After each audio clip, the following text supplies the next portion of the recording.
ठीक है, तो हम लोगों ने एक बेसिक आइडिया ले लिया था क्लास 9 और 10 का एनसीईआरटी कंप्लीट करने के बाद। ठीक है, तो अब क्या है कि अब हम लोग ये देखते हैं, अब हम लोग आते एग्जाम पे। ठीक है, सबसे पहले कोई भी टॉपिक कंप्लीट करने से पहले मेरे को ये जानना जरूरी है कि उस टॉपिक का वेटेज कितना है। ठीक ना, कितना इंपॉर्टेंस वो टॉपिक कैरी करता है। ठीक, क्योंकि ये थोड़ा स्मार्ट वर्क हो जाता है अल्टीमेटली। अगर देखो इकोनॉमिक्स के अंदर क्या होता है कि बहुत सारा टॉपिक्स है। ठीक, किसी भी सब्जेक्ट के अंदर, इकोनॉमिक्स क्या किसी भी सब्जेक्ट के अंदर, ठीक है, बहुत सारे टॉपिक्स होते हैं, सब टॉपिक्स होते हैं, सिलेबस बहुत वास्ट होता है, लेकिन सब करना पॉसिबल नहीं हो पाता है। बहुत बार अगर होता भी है तो सबको मेमोराइज करना भी पॉसिबल नहीं हो पाता है, रिवाइज करना ही पॉसिबल नहीं हो पाता। ठीक है, तो फर्स्ट एक दो रीडिंग में तुमको कोशिश ये करना है कि हाँ हमको सब कुछ सिलेबस अच्छे से कंप्लीट करना है। ठीक है, लेकिन जब मान लो टाइम कम हुआ तो वहाँ पे थोड़ा सा स्मार्टली वर्क करना पड़ेगा। ये करना पड़ेगा कि हमने पास्ट ईयर का पेपर एनालाइज करेंगे। ठीक है, पास्ट पेपर एनालाइज करने का हम लोग ये देख लेंगे कि वैसा कौन सा टॉपिक था, उसको प्रायोरिटी वाइज अरेंज कर लेंगे हम लोग। क्या कि कौन सा टॉपिक कितना वेटेज कैरी करता है। जैसे एग्जांपल ले लिया जाए, एग्जांपल जैसे लक्ष्मीकांत का। ठीक है, लक्ष्मीकांत बुक के अंदर 90 प्लस चैप्टर्स है। ठीक, लेकिन अगर पास्ट का पेपर देखोगे तो उससे ये एनालाइज कर पाओगे कि क्या उस 90 प्लस चैप्टर्स में से 50 चैप्टर्स ऐसा है जिसमें से तुम आपका क्वेश्चंस हुआ है मोर देन 90% जो क्वेश्चंस हुआ है उन्हीं 50 चैप्टर्स में से आया है। ठीक है, तो मतलब कि अगर ये 50 चैप्टर्स को मैं कर लेता हूँ तो मैं 90% सिलेबस कंप्लीट हो जाता है। ठीक, करना सब है लेकिन प्रायोरिटी वाइज। ठीक है, एग्जाम्पल जिससे कि हर साल मान लो कि एक दो क्वेश्चन आ रहा है, दो तीन क्वेश्चन आ रहा है हमारा। ठीक है, तो हमने पहले उससे कर लिया। ठीक, जिससे मान लो कम आ रहा है वो पहले कर लिया। तो सेम काम लोग इकोनॉमिक्स के अंदर भी करने वाले हैं। तो सबसे पहले देख लेते हैं पास्ट 10 ईयर्स का इकोनॉमिक्स का हाल। तो आज जो टॉपिक हम स्टार्ट करने वाले मनी एंड बैंकिंग का। ठीक है, क्योंकि मनी एंड बैंकिंग क्या होता है, दोनों अप्रॉक्स इंडिया के अंदर जो मैंने बताया था 9 के अंदर करवाते टाइम, जो हमारा करेंसी का जो सर्कुलेशन होता है। ठीक है, तो करेंसी का जो सर्कुलेशन होता है तो मेनली उसको मैनेज करने का काम किसका होता है, आरबीआई का होता है। ठीक है, तो हमारा जो मॉनेटरी पॉलिसी होता है वो रिलेटेड किससे होता है, मनी के सर्कुलेशन को कंट्रोल करने के लिए, उसको रेगुलेट करने के लिए। ठीक, मनी का सर्कुलेशन जो होता है उसको उसका कंट्रोल, उसका फ्लो को रेगुलेट करने के लिए जो पॉलिसीज हम लोग अडॉप्ट करते हैं उसको हम लोग कहते हैं मॉनेटरी पॉलिसी। ठीक, क्लियर, तो वो आरबीआई मैनेज करता है। दूसरा क्या, हमारा जो बैंकिंग सेक्टर है, ठीक है, वो भी टोटल उसको मॉनिटर करना, सब कुछ करना का काम आरबीआई करता है। ठीक है, तो चाहे हमारी मॉनिटरी पॉलिसी हो चाहे बैंकिंग पॉलिसी हो, दोनों को मॉनिटर कौन करता है, आरबीआई, सोल अथॉरिटी है। Clear, with the help of government of India. ठीक, जो भी हो, लेकिन मेन काम आरबीआई का होता है यहाँ पे। ठीक, तो हम लोग देख लेते हैं क्या कि मनी एंड मॉनिटरी जो हम आज स्टार्ट करने वाले हैं तो वो कितना वेटेज कैरी कर रहा है पास्ट के पेपर्स के अंदर। ठीक है, तो जैसे last 20 years, sorry last 10 years के अंदर क्या है, 182 क्वेश्चन आया इकोनॉमिक्स का। ठीक है, अप्रॉक्स मान सकते हैं 18 question her year, 18 to 20 question her year आते हैं। ठीक है, उसमें से मनी एंड बैंकिंग से टोटल मिला के लास्ट 10 ईयर्स के अंदर 40 क्वेश्चन आया। मतलब क्या कि on an average her year 4 question हमारा आता है मनी एंड बैंकिंग से। क्लियर है, इसका मतलब क्या 20% हमारा सिलेबस यहीं से कंप्लीट हो जा रहा है। क्लियर, समझ में आ गया। इस इकोनॉमिक्स के अंदर कितना इतना वेटेज है, 20% का अप्रॉक्स इसका वेटेज है। इज इट क्लियर और नॉट, टॉपिक्स का इंपॉर्टेंस समझ में आया। ठीक है, तो स्टार्ट करते हैं मनी एंड बैंकिंग पॉलिसी। तो हमने ये चीज कुछ बेसिक चीजें जो हम 9 के क्लास के करते टाइम भी हमने देखा था। ठीक है, बैटर सिस्टम वाला। सबसे पहले हम लोग देख लेते हैं कि मनी एंड बैंकिंग का इवोल्यूशन कैसे हुआ। ठीक है, तो स्टार्टिंग में क्या आता है, स्टार्टिंग में जब मनी सिस्टम नहीं था, ठीक, तो मनी मेनली होता क्या है, मनी क्या होता है कि सिंपल सा हर किसी के वैल्यू के साथ हम लोग उसका वैल्यू अटैच कर देते हैं। पहले के टाइम में क्या होता था कि जब हमारा मनी इन्वेंट नहीं हुआ था उस समय क्या होता था, बैटर सिस्टम। ठीक है, बैटर सिस्टम में ये होता था कि भैया अगर मान लो ये इंसान है, ठीक है, ये एक्स है, ठीक, इसको क्या चाहिए, पोटैटो चाहिए। ठीक है, इसके पास पोटैटो चाहिए। क्लियर, इसके पास पोटैटो, सॉरी पोटैटो है मान लो इसके पास। ठीक, और इसको क्या चाहिए, टमाटो चाहिए। ठीक है, अगर मान लो इस इंसान को ट्रेड करना हो या अपना जरूरत पूरा करना हो तो उसको क्या करना पड़ेगा, किसी ऐसे इंसान को खोजना पड़ेगा जो इसका सरप्लस टमाटो इससे ले ले। ठीक है, पहला कंडीशन। सेकंड कंडीशन क्या होना चाहिए कि जिसके पास सरप्लस टोमेटो हो। क्लियर है, मतलब क्या, अगर इस इंसान को अपना नीड पूरा करना है, ट्रेड करना है, तो इसको ऐसा इंसान खोजना पड़ेगा जिसको कि पोटैटो चाहिए। क्लियर, पोटैटो जिसको चाहिए और प्लस उसके पास टमाटो भी होना चाहिए, तभी वो एक्सचेंज कर पाएगा। ठीक है, तो इसी सिचुएशन को हम लोग क्या बोलते हैं, बैटर सिस्टम के अंदर डबल कोइंसिडेंस ऑफ वांट। ठीक, कि मतलब क्या कि भैया एक इंसान को जो चीज चाहिए, अगर दो इंसान को ट्रेड करना है, एक्स और वाई को ट्रेड करना है यहाँ पर, तो क्या एक्स के पास जो चीज एक्स्ट्रा है, ठीक है, एक्स के पास जो चीज है वाई को वही चीज चाहिए हो। ठीक है, और एक्स के पास जिस चीज का कमी है वाई के पास वही चीज होना चाहिए, तभी इन लोग में जो ट्रेड हो पाएगा। ठीक है, अगर मान लिया जाए एक्स को चाहिए पोटैटो, ठीक है, लेकिन वाई के पास पोटैटो नहीं है, ठीक है, वाई के पास टोमेटो है, वाई एक्स को चाहिए टोमेटो, लेकिन उसके पास पोटैटो नहीं है, ठीक। तो प्रॉब्लम ये होगा कि दोनों एक दूसरे का नीड पूरा हो नहीं कर पाएगा, तो होगा क्या, ट्रेड उनके बीच में पॉसिबल नहीं हो पाएगा, ठीक है। तो इसी को क्या कहते हैं, डबल कोइंसिडेंस ऑफ बॉन्ड, जो कि क्लास 9 के करते टाइम में हमने बहुत डिटेल में डिस्कस किया था। क्लियर है? जिन लोगों ने अटेम्प्ट किया तो क्लास उन लोगों को इजी आइडिया होगा। समझ में आ रहा है किन लोगों ने अटेम्प्ट किया था? हेलो?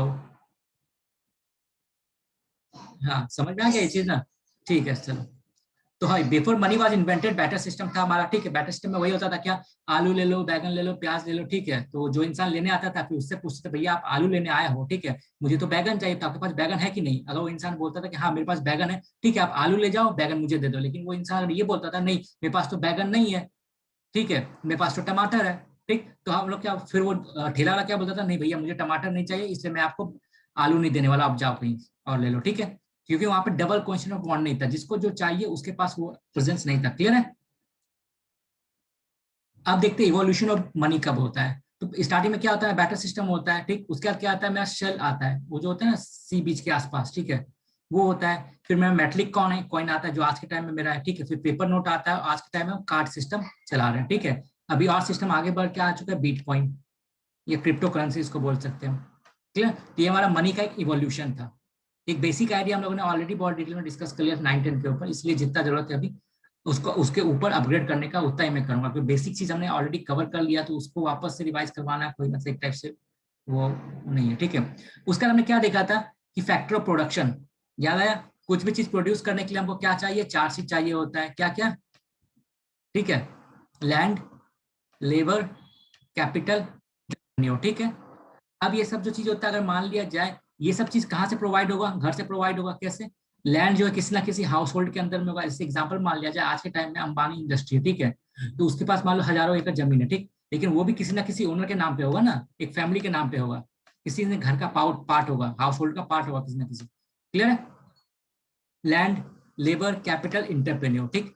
अब ये जो चारों चीज होता है वो क्या होता है, किसी भी फर्म को मिलता है जो प्रोडक्शन करना चाहता है।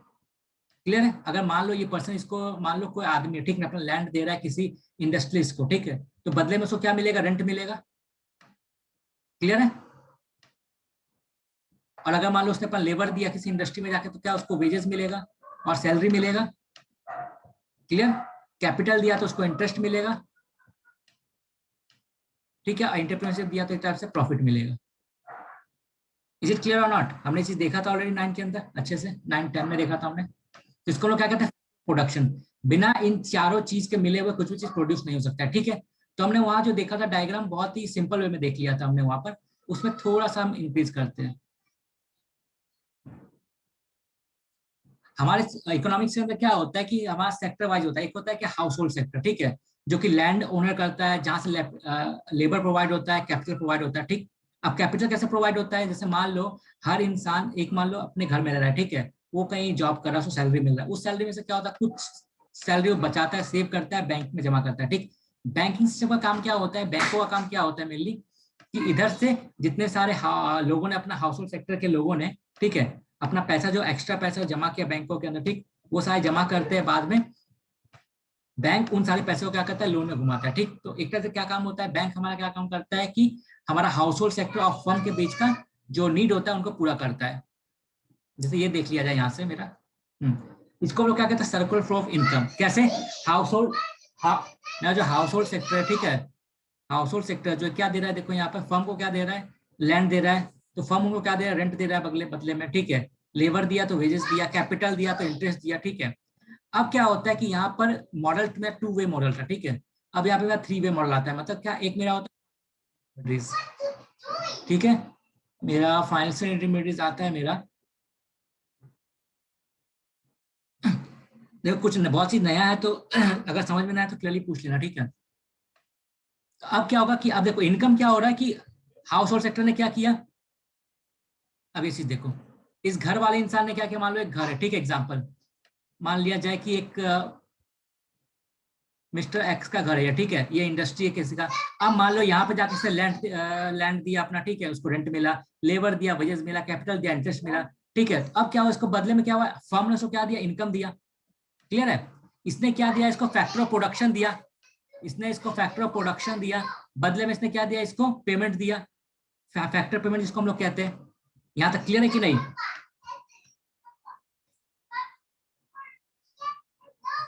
हेलो हेलो,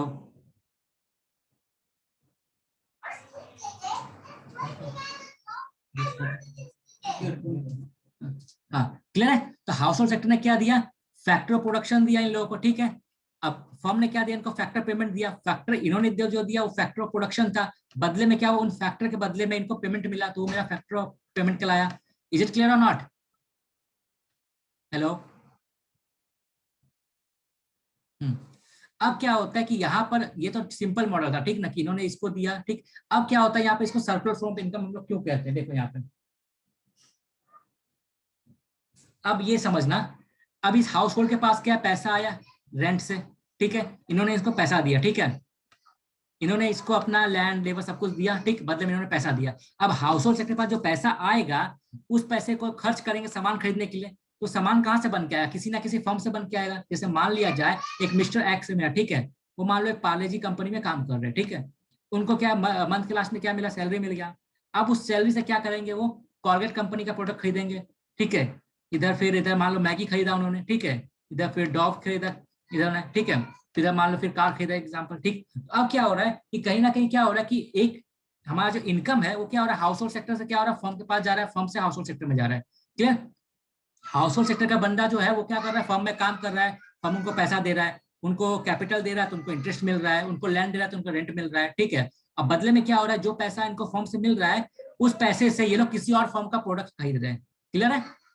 इसी कारण क्या हो रहा है कि पैसा का जो सर्कुलेशन है वो मेरा क्या हो रहा है, हाउस होल्ड सेक्टर से घूम के फर्म में आ रहा है, फर्म से घूम के हाउस होल्ड सेक्टर में जा रहा है। क्लियर कि नहीं यहाँ तक? ठीक है। अब यहाँ पे एंट्री होता है मेरा बैंकों का, ठीक है, जिसको हम लोग फाइनेंशियल इंटरमीडिएट कहते हैं, ठीक। अब क्या होता है कि देखो, अब हाउस होल्ड सेक्टर को मान लो सैलरी मिला किसी को, मान लो कि 50,000 एग्जाम्पल, ठीक है, तो अब ये बंदा पूरा पूरा पैसा तो खर्च करेगा नहीं, कुछ खर्च करेगा, कुछ फ्यूचर के लिए बचा के रखेगा, बचा के रखेगा कहाँ, बैंक में रखेगा, ठीक है। तो क्या होता है, बहुत सारे घर के लोग अपना पैसा बैंक में जमा करते हैं, ठीक है, बैंक बदले में इनको इंटरेस्ट देकर देता है, ठीक है। अब क्या होता है, बैंकों से ये लोग जो फर्म होता है उनको भी कैपिटल चाहिए होता है। क्लियर? बैंकों को जो बैंकों से क्या होता है, फर्म को कैपिटल चाहिए होता है, तो फर्म क्या करता है, सिंपल से बैंक से कैपिटल उठा लेता है, बदले में उनको इंटरेस्ट पे करता है। Clear out? मतलब क्या, जो मेरा फाइनेंशियल इंटरमीडिएट है, ठीक है, वो क्या काम करता है, मेरा हाउस होल्ड सेक्टर और फर्म के बीच में इंटरमीडिएटरी का काम करता है। क्लियर कि नहीं? मिडिल मैन का काम करता है एक टाइप से। इज इट क्लियर और नॉट? हेलो।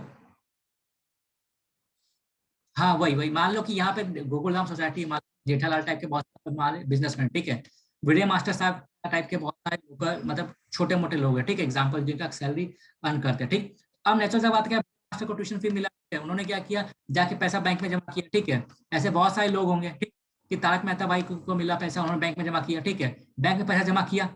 अब क्या होगा, बैंक इन लोगों को कितना देगा, 5 देगा अपने पैसा जमा करने पर, ठीक है।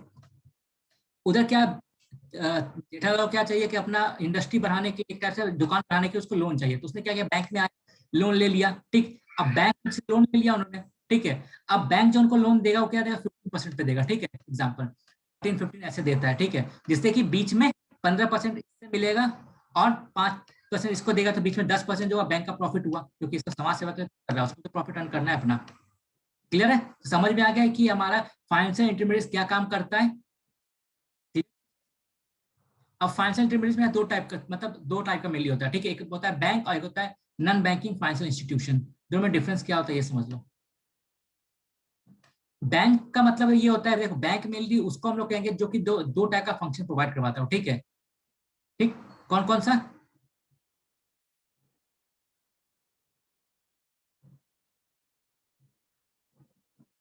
जहां लोग डिपॉजिट कर पाए, ठीक है, और जहां से लोन ले पाए, ठीक है। तो मेन जो कोर बैंकिंग फंक्शन होता है मेरा, किसी बैंक का जो कोर वर्क होता है मेरा क्या होता है, वो डिपॉजिटर्स को पैसा डिपॉजिट करने का फैसिलिटी देना, ठीक है, और दूसरा क्या होता है, उसको से एक तरह से लोन लेने का ऑप्शन देना। क्लियर है? ये दो फंक्शन होता है क्या, एक टाइप से उसको डिपॉजिट फैसिलिटी देना, ठीक है, और लेंडिंग फैसिलिटी देना। क्लियर? बैंकों का मेन दो काम होता है, डिपॉजिट फैसिलिटी देना और लेंडिंग फैसिलिटी। क्लियर है?